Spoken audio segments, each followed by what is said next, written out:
ఏదైనా కార్యక్రమం ప్రారంభం చేస్తే తప్పకుండా మనందరం చెప్పవలసినటువంటి శ్లోకం ఒకటి ఉంటుంది.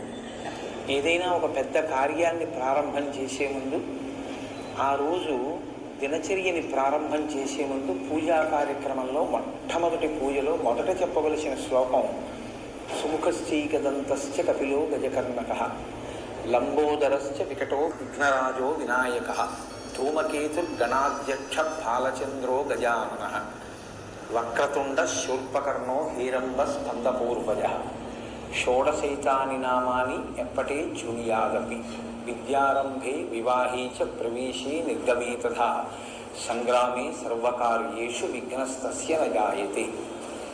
అది శ్లోకం. ఇందులో విఘ్నేశ్వరుడికి 16 నామాలు చెప్తారు. ఈ 16 నామాలు షోడశైతాని నామాని అని. ఇంట్లో ఈ 16 నామాలు చెప్పేవాడు తప్పకుండా ఉండాలి అని. ప్రతి ఇంట్లోనూ కూడా ఈ 16 నామాలు చెప్పబడాలి.